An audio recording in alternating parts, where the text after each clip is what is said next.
হেদায়েত দুই ধরনের হয়। আল্লাহ পাকের নবী পাক জবানে বললেন, একদিকে তোমরা হেদায়েতের জন্য দোয়া চাও, অপর দিকে আল্লাহর কাছে তোমরা বিনয়ী হও। যারা বিনয়ী হয়ে আল্লাহর পথের দিকে আগায়, আল্লাহ পাক রব্বুল আলামিন তাদেরকে হেদায়েত নসিব করে দেন। তাফসীরে এসেছে, ইমাম বাইজাবি রাহমাতুল্লাহ আলাইহি তাফসীরে বাইজাবিতে তিনি উল্লেখ করেছেন, বান্দা তোমরা মনে রাখো, তাফসীরে বাইজাবিতে এসেছে হেদায়েতের দুটি রাস্তা। একটা হলো হেদায়েত পথ বলে দেওয়া, আর একটি হেদায়েত হলো গন্তব্যে সরাসরি পৌঁছে দেওয়া। ভালো করে বুঝুন, একটা হলো পথ দেখিয়ে দেওয়া, আর একটা হলো গন্তব্যে পৌঁছে দেওয়া। একটা হলো হেদায়েত তোমাদের পথ দেখিয়ে দেওয়া, আরেকটি হলো গন্তব্যে পৌঁছে দেওয়া, পথ দেখিয়ে দেওয়া। অর্থাৎ কেমন? কেউ একজন গাড়ি নিয়ে এসেছে, এসে বলল, ভাই আমি কাঁঠালবেড়ে যাব, কাঁঠালবেড়িয়া যাব, যেখানে কাঁঠালবেড়িয়া একটা নামে বিখ্যাত। কি কি বিখ্যাত কাঁঠালবেড়িয়া? যে কাঁঠালবেড়িয়া যাব, দক্ষিণ 24 পরগনা কাঁঠালবেড়িয়া বিখ্যাত। কি? যে এখানে হাত চাঁদ ভেঙে গেলে, পা ভেঙে গেলে, তো মাশাআল্লাহ এখানে আল্লাহর রহমত অনেক ডাক্তারবাবুরা আছেন, খুব সহজে তাদের কাছে আসলে অল্প দিনে সুস্থ হয়ে যায়। হাজার হাজার লোক, লক্ষ লক্ষ মানুষ বিভিন্ন জায়গা থেকে কাঁঠালবেড়িয়াতে আসে। বলেন না আলহামদুলিল্লাহ। আরে উপকার হয় বলে তো আসে নাকি? আরে বলেন না আমার কথাতে, সাড়া দেন। উপকার পায় বলে তো আসে, উপকার না পেলে আসতো না। তো বড় বড় হসপিটাল ছেড়ে এখানে চলে আসছে। তো একজন এসে বললেন যে আমার রাস্তাটা দেখিয়ে দাও। কোথায় সেটা? কাঁঠালবেড়িয়া, সেই জায়গাটাকে। তো আপনি বললেন এখান থেকে ওদিকে যাও, ওখানে একটা বাজার পড়বে, ওখান থেকে ডান দিকে আসবে, ডান দিক থেকে সোজা ফের একটা নদীর ধার বাজার পড়বে, ওখান থেকে ফের ডাইনে যাবে, সোজা গ্রামের রাস্তায় চলে যাবে। এখন এভাবে ডান দিক বাম দিক করে আপনি বলে দিয়েছেন, মানে আপনি পথ বলে দিয়েছেন। আরেকজন সে কি করলো?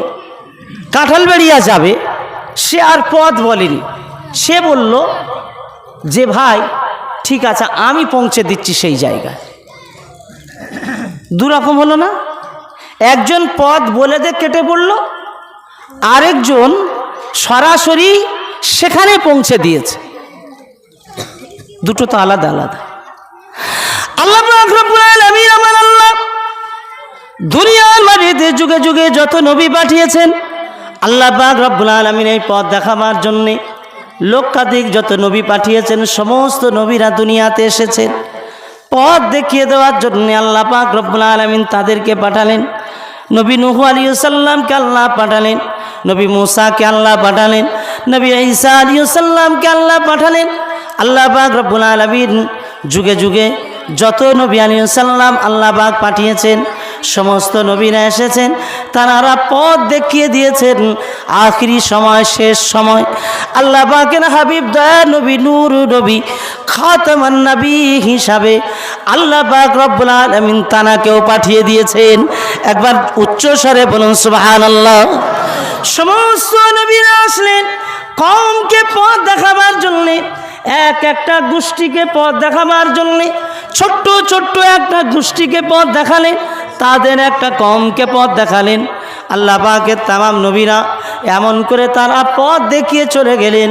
আখিরি জামানার নবী নূর নবী হাবিবুল্লাহ আল্লাহ পাক রব্বুল আলামিন তানাকে পথ দেখাবার জন্য পাঠিয়েছেন। আল্লাহ তানাকে নবুয়ত দান করেছেন 40 বছর বয়স থেকে নিয়ে মাত্র 23 বছরের জীবন। এই 23 বছরের নবুয়তি জীবনে এমন পথ দেখিয়ে দিলেন আমার আল্লাহ পাক রব্বুল আলামিন। এই সিরাতাল মুস্তাকিম পথটাকে আমার আল্লাহ পরিপূর্ণ আমার নবীর দ্বারাই করে দিয়েছেন। তামাম নবীরা কেউ পরিপূর্ণ করতে পারলেন না। আল্লাহর হাবিব দিন ও দুনিয়ার বাদশা হাবিবুল্লাহ জনাবে মুহাম্মদ রাসূলুল্লাহ সাল্লাল্লাহু আলাইহি ওয়াসাল্লাম পৃথিবীর মাটিতে তিনি পথ দেখাবার জন্য আসলেন। 23 বছরের জীবনে আল্লাহ পাক রব্বুল আলামিন তাকে সিরাতাল মুস্তাকিম আমার আল্লাহ এমনভাবে দেখিয়ে আমার আল্লাহ দিলেন। জয় হাবিব, আপনাকে সতর্ককারী করে পাঠিয়েছি। আমার হাবিবকে আমি আল্লাহ সতর্ককারী করে পাঠিয়েছি, কেবল নয় আমার হাবিব সকল জাতির জন্য হেদায়েতকারী। জোরে বলুন সুবহানাল্লাহ। ওয়ালিকুল্লি কওমিন হাদ, সকল জাতির জন্য আমার হাবিব হেদায়েতকারী। সমস্ত নবীদের থেকে নূর নবীকে আলাদা করে দিয়েছে। হ্যাঁ প্রিয় নওজোয়ান যুবকেরা, ও কাঁঠালবাড়িয়ার নওজোয়ান যুবকেরা, আব্বা জানেরা, মুরব্বিয়ানেরা, আল্লাহ নবীদের দুনিয়ার বাদশাহ জনাবে মুহাম্মদুর রাসূলুল্লাহ সাল্লাল্লাহু আলাইহি ওয়াসাল্লামকে আল্লাহ পাক রব্বুল আলামিন দুনিয়াতে সকল জাতির জন্য হেদায়েতের নবী করে আল্লাহ পাক রব্বুল আলামিন তাকে সম্মানিত করেছেন। আরো একবার উচ্চ কণ্ঠে বলুন সুবহানাল্লাহ। অন্যান্য নবীরা সকল জাতির জন্য ছিল না, বিশেষ একটা একটা জাতির জন্য ছিল। আমার কথা বুঝছেন তো, না অসুবিধা হচ্ছে বুঝতে? জি, কথা বোঝেন। আমি আগাতে চলেছি। মনে রেখেন যে আল্লাহ পাক রব্বুল আলামিন হেদায়েতের পথ দেখিয়েছেন। আল্লাহ